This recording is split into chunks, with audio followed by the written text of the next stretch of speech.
and welcome to the Media Roundtable Industry Edition, where we will continue to dive deep into events and topics around the business of audio through the lens of the brands and buyers who support it, or as we like to call them, the Chief Audio Officers.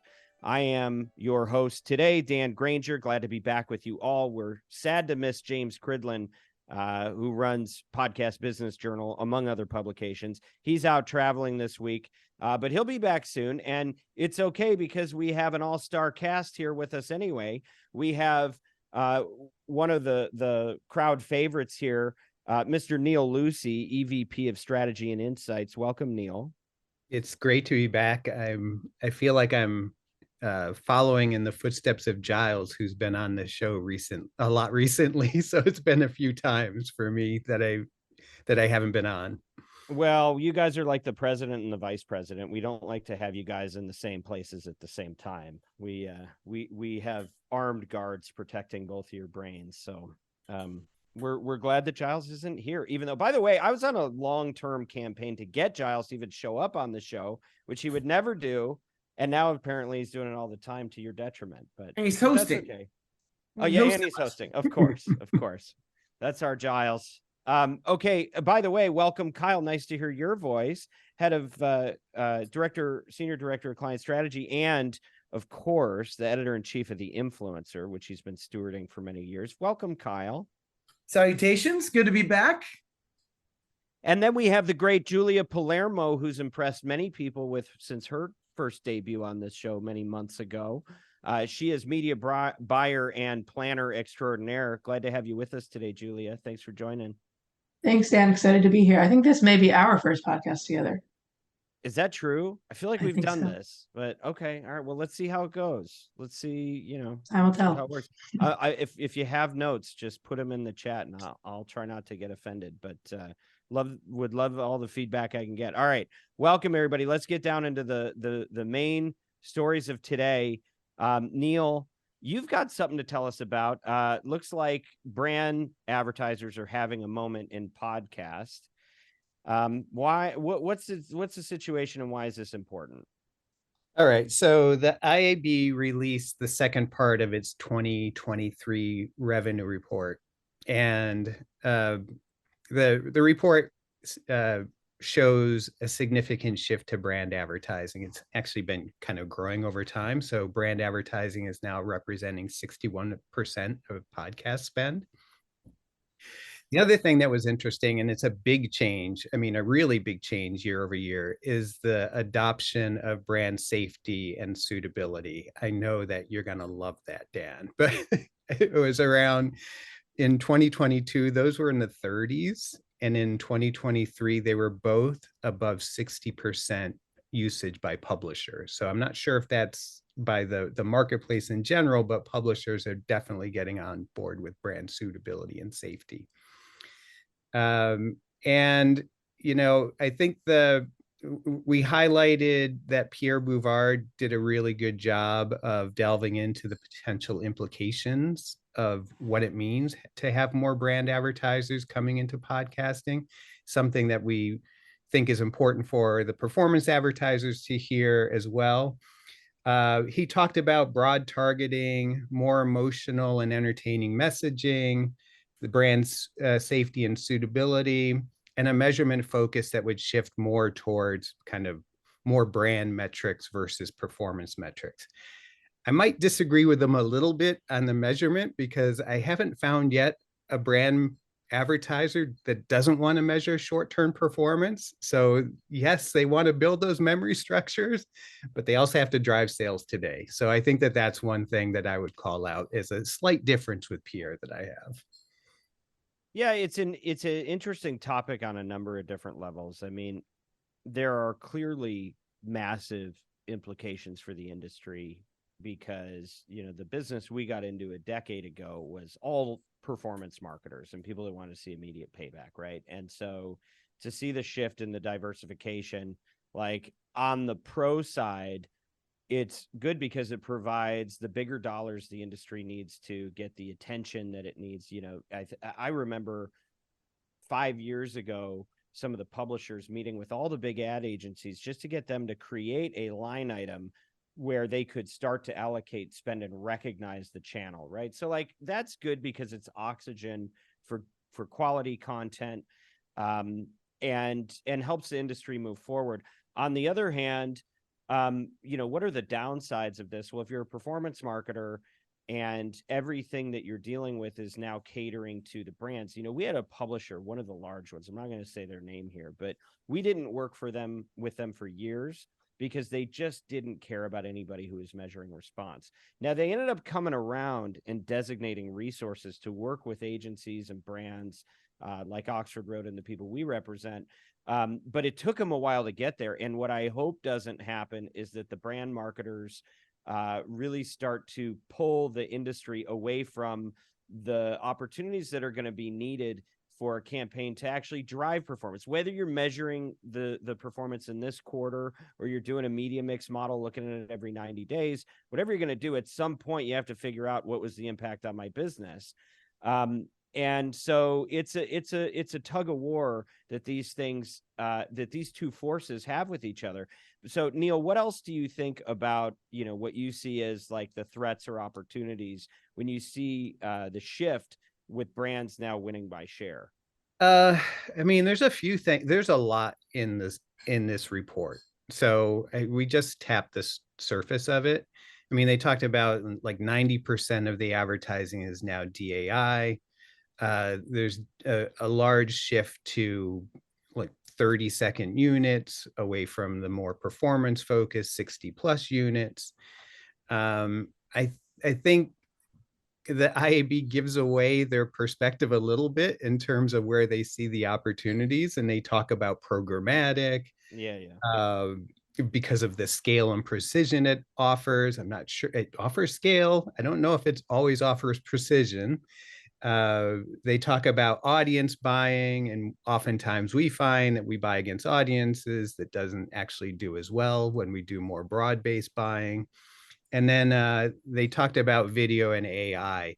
Interestingly, which I thought was kind of eye-opening, or I didn't quite believe it, I think they showed like a decrease in video podcasts year over year, which to me seems counterintuitive to what we see as, that works in the marketplace. We always see that simulcast work really well.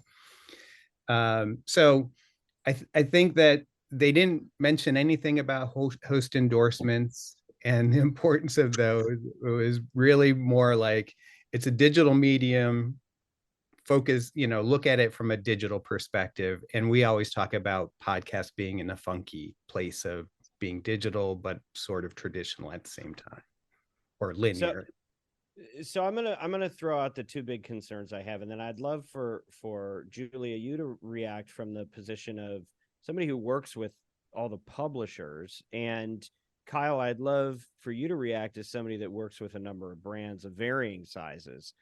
So the two issues that I see that are bad for everybody, brand and performance marketers, by moving in this direction is one, what you just mentioned, Neal, the focus of moving toward programmatic dynamically inserted ads that are really, just ad copy or like radio ads shoved into podcasts, and a movement away from that authenticity that we know can drive many multiples higher response rates in an ad. And that doesn't get prioritized by big brands, frankly, I think, because they're a resource drain and there's too much risk in allowing somebody to speak authentically for a large brand, and they want control. And to do that at scale, you want to try to minimize giving them access to that. What they don't know is that if they took the time to manage it, they'd have a bigger opportunity with the channel. But nevertheless, that's where it pulls the industry. And when the industry stops caring about the things that matter to everybody, we have a problem. That's number one. Number two, I think it's the mirage of how well developed the tech is that they're relying on. I think that, when we're talking about programmatic, I could see somebody going to a publisher, going to a big Madison Avenue ad agency, Holdco, and talking about, oh, the water's warm now. We've solved for programmatic. We've solved for brand safety and suitability. little do they know that these tools are still very nascent. And even as, probably the leading agency in the brand safety and suitability space in audio, we're painfully aware of the human discernment that has to be applied and how these tools are used, because the shorthands make it look like, oh, no, it's fine, we've got this covered. But when you actually go to place the buys, if you're only relying on these tools, you're going to have a massive problem that usually the people using them are under-resourced and not trained in what they would need to know to use them properly. So these are the issues I see. Kyle, from your standpoint, how do you look at news like this? Well, one thing that I think it's very important to track these things via third-party partners that we use. Where I see this happening a lot is in frequency capping. I mean, listen to a podcast that's dynamically inserted, and you can tell instantly these brands that go in are just buying impressions. Every single break, you'll hear the same ad over and over again. And you have to be vigilant to track that and then make course corrections as needed, because the networks, not maliciously, will just dump the impressions, and you got to track that thing and make sure that you're not just wasting your impressions that way. How about you? Oh, go ahead. Yeah, I was going to say, I don't think the network, and I think you said it, the networks aren't trying to do this maliciously, but they're trying to get to an impressions number, right? So the brands are buying more on an impressions basis. And in order to get those impressions, they have to run more frequency. And a lot of the audience is concentrated in the top podcasts. So therefore you get this, if you don't have proper frequency capping in place, you're going to get a ton of frequency because you're just looking at the total impressions. And even if you do have the frequency capping in place, you have to double check the work, because inevitably it'll slip through. We see it every single week. Yeah. Julia, any perspective from you as you're dealing with the publishers? Yeah, I think you guys hit the nail on the head with just the oversaturation when it comes to this frequency capping. I'm concerned as a performance marketer because for me, my number one thing is I want my ads to work. If they're getting easy brand dollars, it could impact user experience, and then that could negatively impact performance for the ads I'm trying to place. So I'm gonna tell a quick story, disclosing what a dork I am. You guys know every year I go with Stu, who's also a contributing member to this program, on a historical trip somewhere in the U.S. We try to learn about it, and when we go to a lot of the Western regions, like we were in Portland and Seattle, and you learn about the marketing campaigns that went out from these regions to try to attract settlers. And they're telling them, well, there's a trail you can follow, and when you get here, the land is lush and filled with natural resources, and you can make your fortune here. And a lot of people read those communications and they show up and they go, this place is desolate. People are trying to kill us, and now my family's starving, and there's also no gold as advertised. So like, it's not always when you're trying to build when there's a boom in an industry. I think there are so many parallels with when you look at things like the gold rush to things like podcasts, which attracted so many people. It became so famous as a promised land, rich with resources, which it is, and which there are truths behind. But if you come with under false pretenses, you're going to be very disappointed when you get here. And I think that it's going to snap back when word gets out, hey, there's actually a little bit of ad fraud, and it doesn't all perform the best that it could when you're buying it programmatically, and there's no way to, limit duplication or oversaturation and things like that. If you don't know what to look out for by having somebody that is a native to the space to guide you, you've got a problem. And I don't mean to say that in just a self-serving way. There are a lot of good guides beyond Oxford Road, but if you don't have one, you're going to get crushed. And so I think this is largely a positive headline, but beneath that, I think it's there's a lot of nuance that's easy to forget when we're just looking at things that go, come on out, it's fine, there's no danger here. So that's kind of my last word on the topic.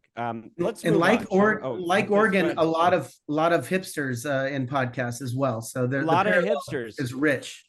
Yeah. Well, but you know what? It's not a joke. I think that when you look at Western culture and the West side of Western culture, it's always the tip of the spear for people that are innovators, that love freedom, that want to find a new opportunity for something where they don't have so many rules. It's always the same story. And I do believe that what you're saying is true.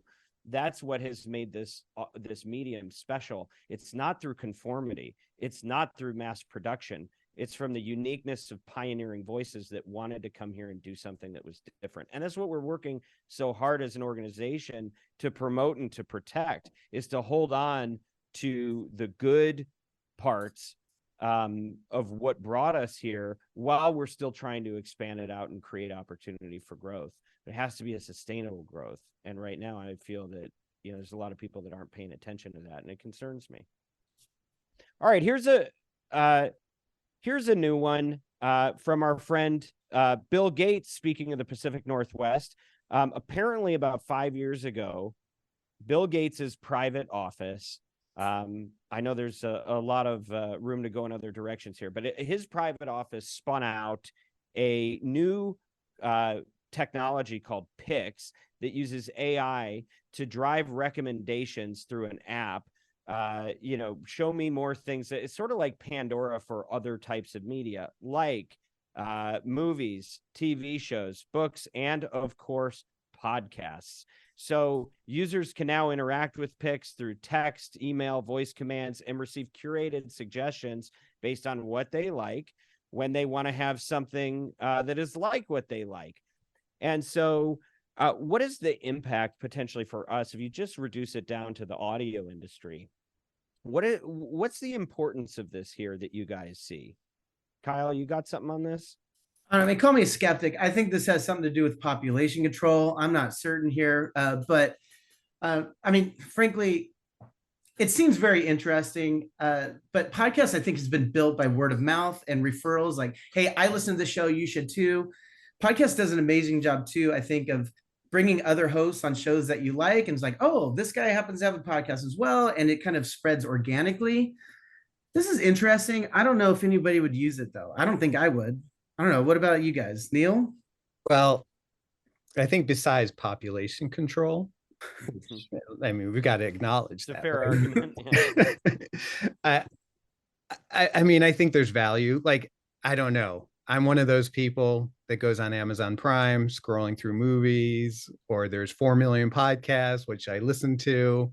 And by the time you kind of figure it out, you're like, it's time to go to bed. So I think there's a value in having something where you can ask. It's like, hey, I'm interested in X, Y, and Z.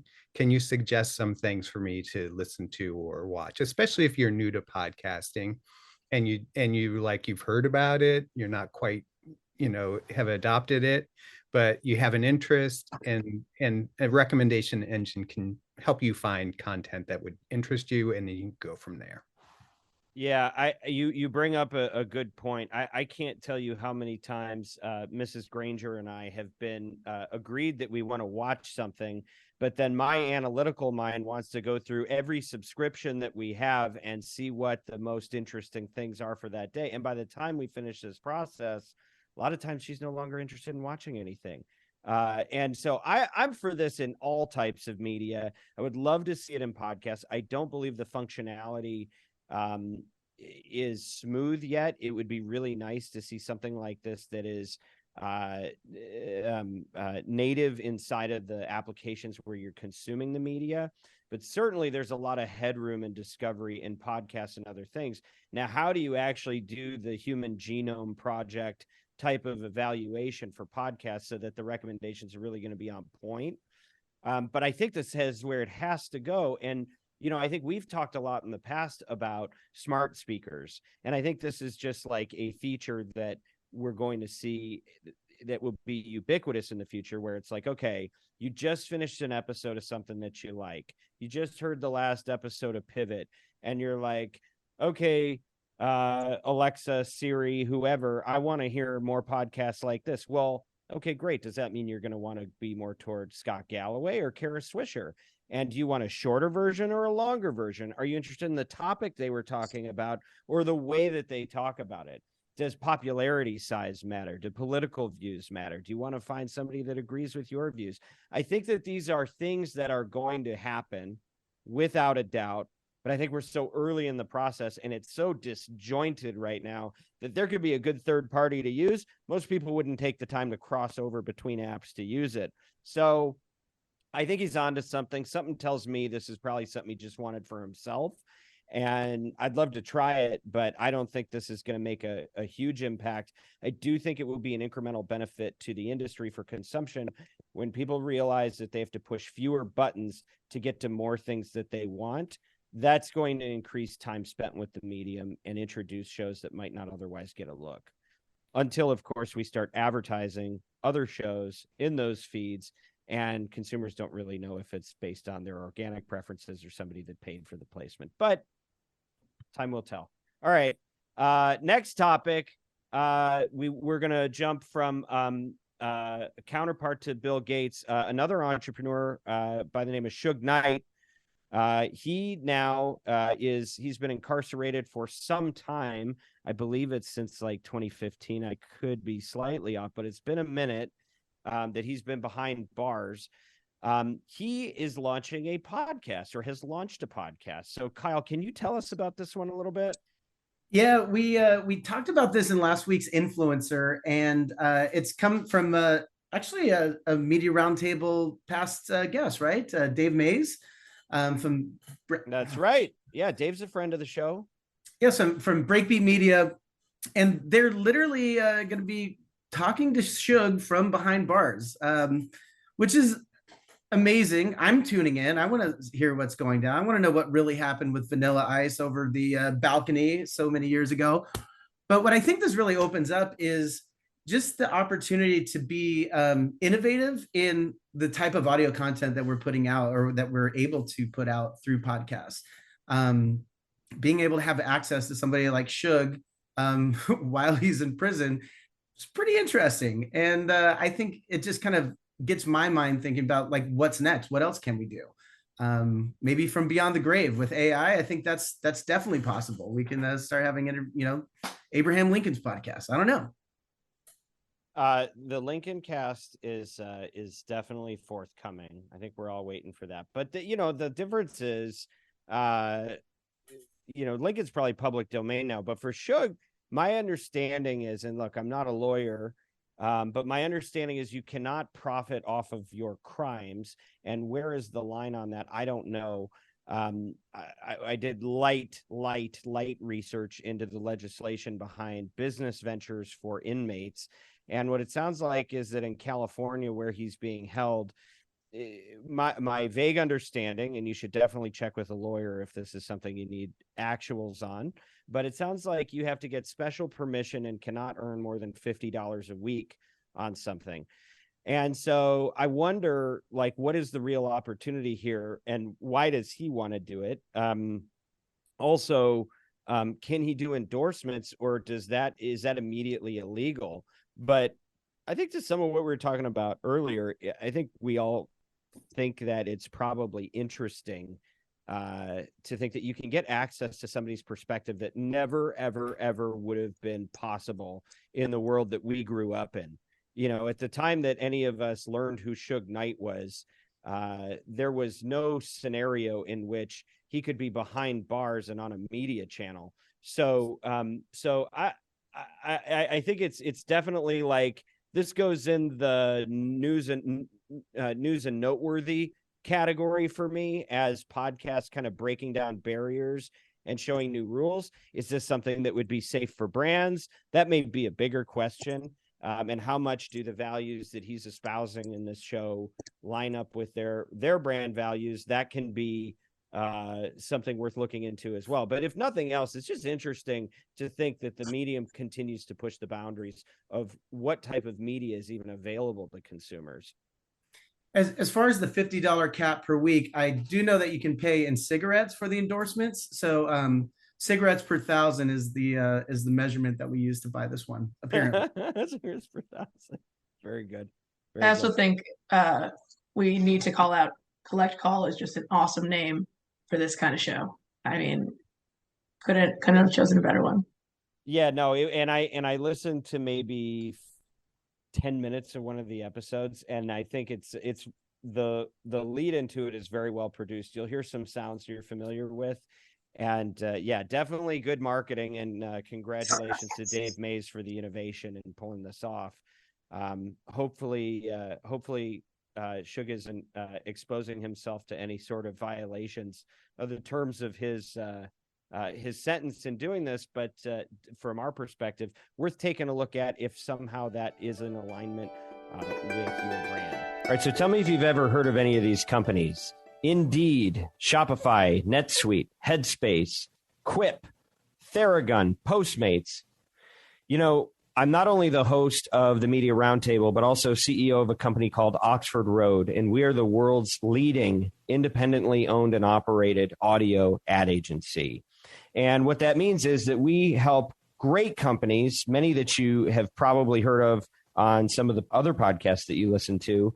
We help them test and scale campaigns in audio channels, with podcast being one of those leading channels. Some of the work that we do includes media planning and buying, as well as analytics, attribution, and insights. And we also have a very special way that we deal with creative and copy generation. We have our own proprietary process called Audiolytics that allows us to score ads for their persuasiveness.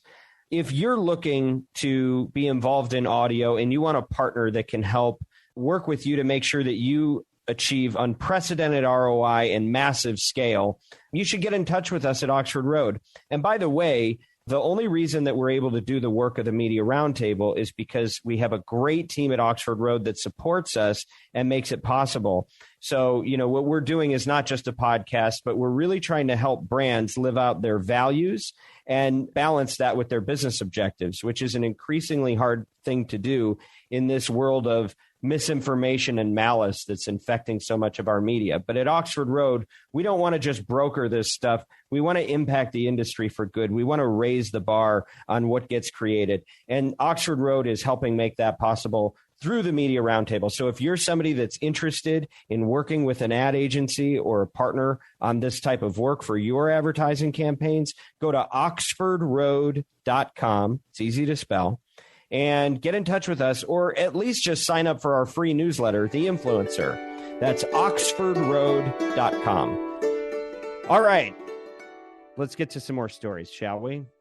Edison has a new report that says good things about streaming audio. Good things about streaming audio. Now, we try to limit how many just press releases we discuss saying, hey, podcast is growing, but streaming can have a term. We don't talk about that channel that much. And let's remember, streaming is a much larger channel than podcast, even though it probably gets less press. So, Julia, tell us what's going on with this. Yeah, so streaming is much larger and is growing.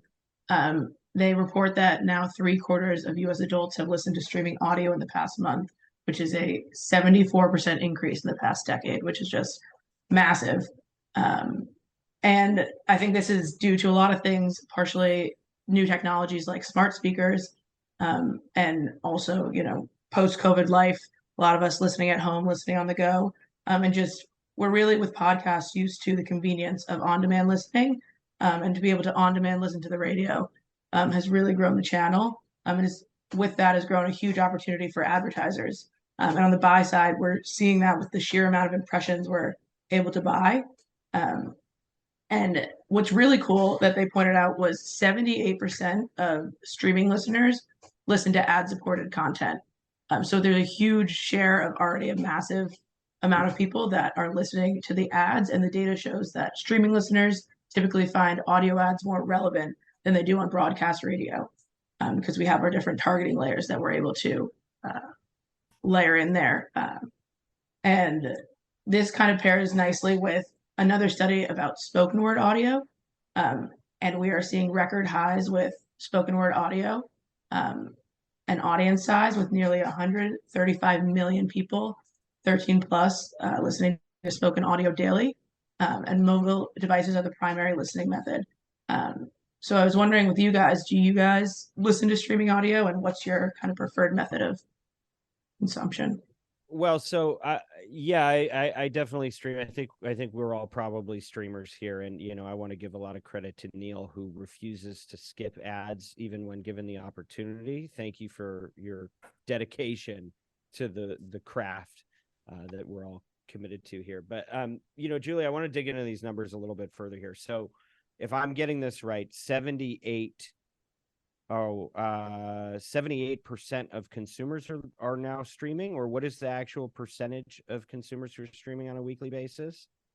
74% or 74% increase, 78% of streamers are listening to ad-supported content. Got it. Okay, so we don't know the total size because I know radio still, will advertise, reaching 95 to 99% of the market. But I'll bet you could draw two graphs and show that the pain that terrestrial radio is feeling by revenue is correlates to the benefits that streaming, and I think it's probably a more pronounced correlation than what we might see in podcast. My perspective is that they're just trading places right now. When I worked in terrestrial radio, Kyle and I both came out of terrestrial radio 10 years ago.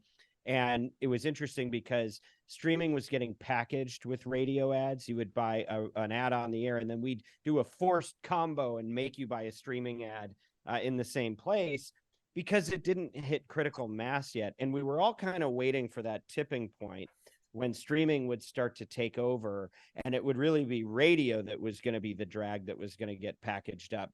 Seems like we've really broken new ground in that trend, and it's probably going to continue. My recollection is also that the streaming marketplace is probably a $4 to $6 billion advertising business in the US, whereas podcast is still around $2.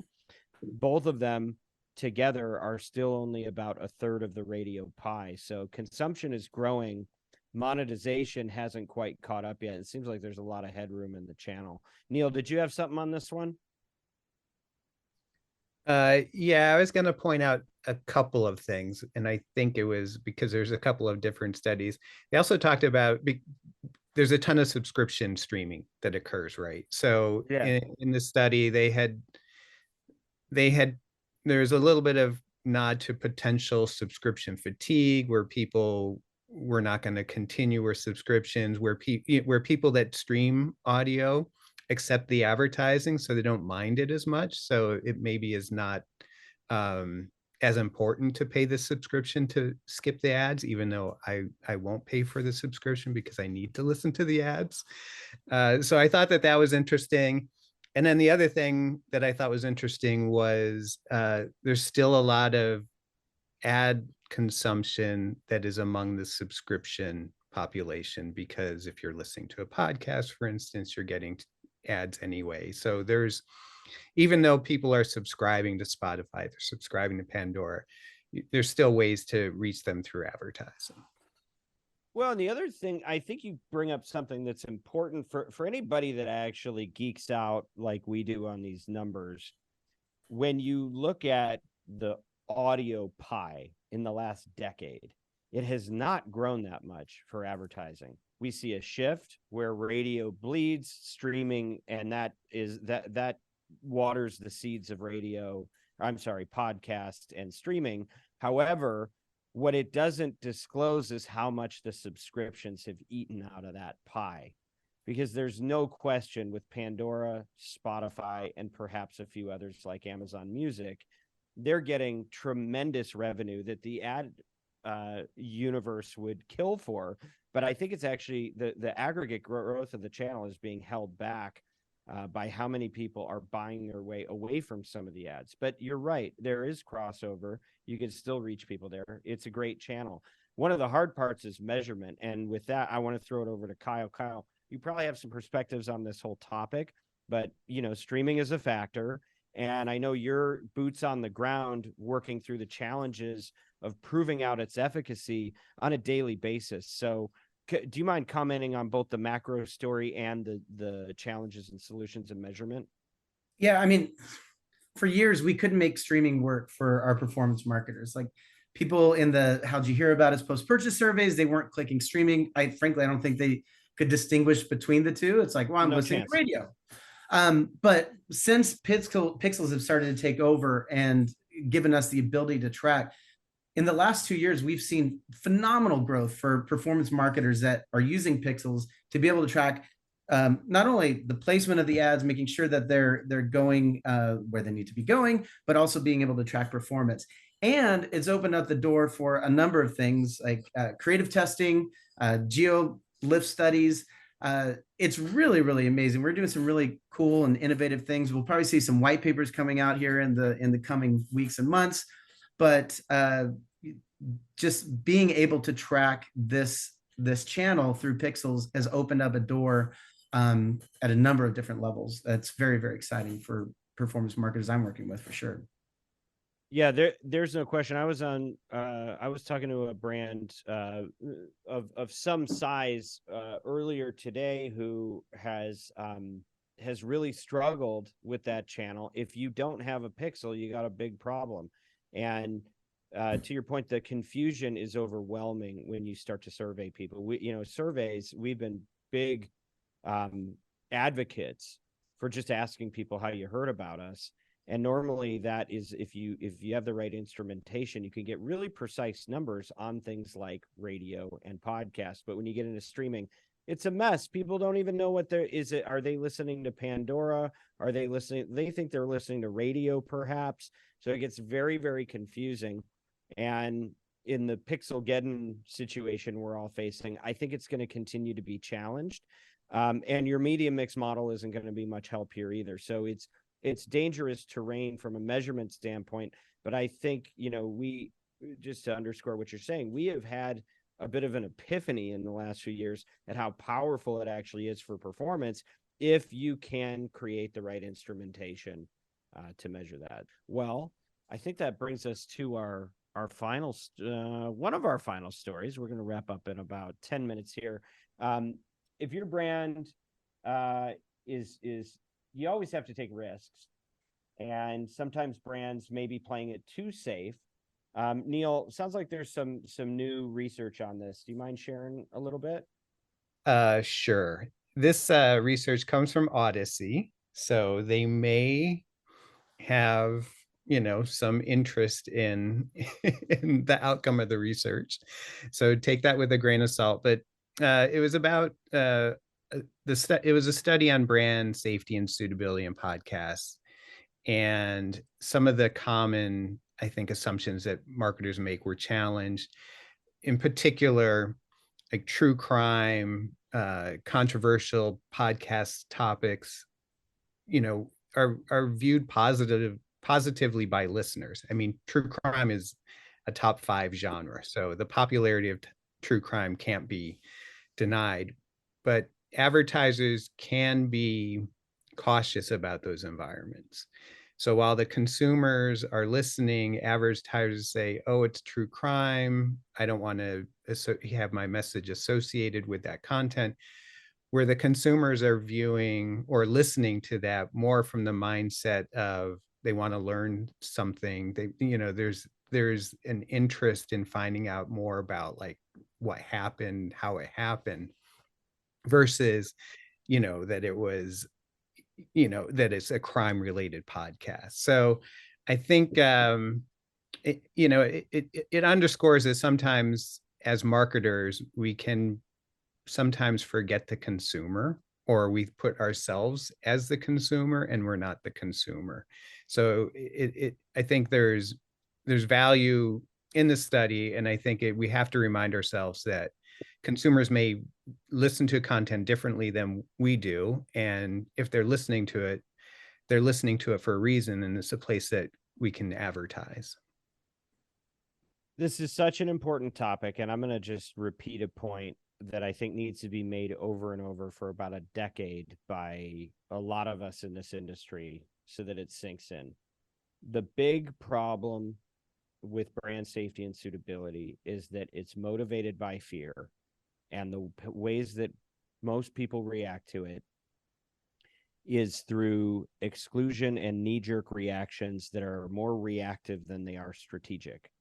We have to decide if we want to live in a world that is governed by having a set of topics that are unmentionable simply because of the topic, or whether we judge a show by the treatment of its topics.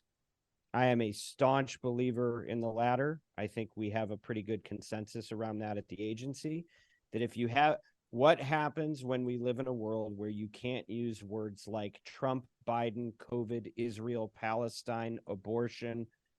Do we want to live in a world where these things are unmentionable because sponsors won't support content that mentions it? Or can we find ways to measure the way those topics are treated, to say, are they treated with responsibility or irresponsibility, and help advertisers line up with important topics treated properly, sensitively? And this is the fundamental mistake that I think probably the whole brand safety and suitability industry struggles with, even well beyond audio, but we're seeing it here and we're calling it here. And it's a very, very important distinction. And I think this article very well underscores that problem, that we react to the label and we don't really care about whether the label is a nutrient or a pesticide. Like, we don't really distinguish between those things, but it does matter. It does matter. Do you guys have anything to share on this one? Yeah, I think you're right. I think it's the sensitive social issues and how we're approaching that is really the most concerning, and what we need to be vigilant and informing and helping our advertisers kind of navigate through. This one, I think they were focusing too much on true crime. I haven't had an issue with true crime or an advertiser mention true crime since My Favorite Murder came out. Early on, maybe people were like, I don't want to be associated with it. I haven't heard that in 3-4 years, I think. But our culture's been a little bit desensitized. Exactly. Yeah, we've been sensitized in some ways and desensitized in other ways, right? Exactly. But like how we're approaching and how we, help our advertisers, navigate through brand safety on these sensitive social subjects. That's really where we can lean in and help navigate through that. Yeah. Anything did you guys want to chime in on this one? I would add that, Kyle, I think you work with marketers that maybe are a little bit more open to going into different genres and the hosts that they associate with. There are definitely advertisers out there that are still very cautious. I was on a phone call last week, and I mean, there is caution out there. And I think advertisers and marketers are trying to avoid any kind of controversy, whether real or not. Right. Yeah. Well, they don't exist. But if you have anybody kicking back on true crime, just give me a call. I'll talk. We'll talk them off the ledge. Well, and there are probably brands that do want to avoid true crime based on the content. And when you're being glib about things like murder, saying which ones are your favorites, that could be. It is interesting to see what things we've developed like really thick skin about, and which things are absolutely unable to be discussed. But yeah, true crime is usually not one of the ones that comes up because it's so popular and fills all of the. But look, it's freaking soap operas, right? It's the evening news. For whatever reason, at least in our culture, we're very attracted to hearing about the way that people died. That's big business. And I think, unfortunately, it's become, for better or for worse, normalized to the point that it's not even one of the issues that brands are most concerned about. So if it's popping up here, you can extrapolate that more important issues that are relevant to our futures are off the table well before people even take something like this off the table. All right, so we're running out of time, but Julie, I want you to bring us home. What types of podcast listeners are which types of consumers? Can you break that one down for us? Yeah, so there was a cool study reported by Signal Hill Insights and Triton Digital that examines the connection between podcast listeners and their podcast listeners' preferences and their listening habits. So I thought this one was really cool because one of my favorite things about advertising is understanding the consumer. And so they broke it down into 4 types of listeners. So there's heavy listeners, new podcast listeners, sports listeners, and music podcast listeners. I think as time develops, we can get a little more granular with this, but they identified heavy listeners tend to enjoy fast food and frequent the gym. New podcast listeners are seen as potential customers for direct-to-consumer brands and online retailers. Sports listeners more likely to fly for business and buy a new vehicle, and music podcast listeners more likely to purchase home and auto insurance and switch to cell phone providers. So this is cool because it's going to help us tailor for our brands where the consumer lies. They surveyed 12,000 people, so there was a pretty significant group. And it's really going to help us improve our psychographic targeting and messaging for brands. So as a planner, this is just exciting to kind of start moving in this direction to help us understand the audience more and more so that we can be more precise with our recommendations and throughout the planning process. I think the part I'm most surprised about there is that the people who like fast food also like the gym. Seems like a bit of they could skip both potentially and be in better shape. But no, it's good. And I guess the question is, if I'm listening to this episode and we're talking about this type of research, and I go, oh, I'd really like to see more than just a 1-paragraph description of a podcast before I sponsor it. How do I get this type of data? What do you have to subscribe to be able to access this sort of thing? And I'll flip it to you, Neal, to share that and any other thoughts you have on the subject. I think the other thought I have on the subject is this reminds me of a study that was done last year by Pew Research that was really good, which talked about informational versus entertainment content in podcasts and how different segments will gravitate towards informational versus entertainment. So, tend to be kind of the 45 and up or much more into informational, where the younger side of the equation is much more into entertainment or balance of entertainment and information. So it reminded me of that. So I think this is a a good piece to just have more understanding of how consumers listen to podcasts, and that different segments can listen to podcasts in different ways, and we can take that into consideration in our campaigns and our targeting strategies to reach consumers. Amen. Wonderful closing thoughts. And I think this has been a really good show. I think we got into some meaty topics, so hope it's applicable. If you're listening, do send us feedback. We do like feedback. info@mediaroundtable.com. Let us know if you're getting something out of it and how we can make it even better. Julia, how did we do? How was the chemistry today with us both on the podcast? I think we did pretty good. We got to run it back again sometime. I feel like it was solid. Let's repeat, shall we? Okay. Thank you, Kyle. Thank you, Neal. Thank you, Julia. This podcast is brought to you by Oxford Road, as always, where we want you to succeed in audio and use your influence for good. As members of the marketing community, we have the power to advance voices that don't just entertain, but also edify, to build bridges across differences and preserve fair-minded discussion around the most important topics of our age. We have to keep repeating this. If you're a marketer and you're looking to align your brand values with extraordinary business outcomes, reach out to our agency, Oxford Road, by visiting oxfordroad.com. And don't forget to subscribe to our weekly newsletter, The Influencer, which is edited by the one and only editor-in-chief, Kyle Jelinek.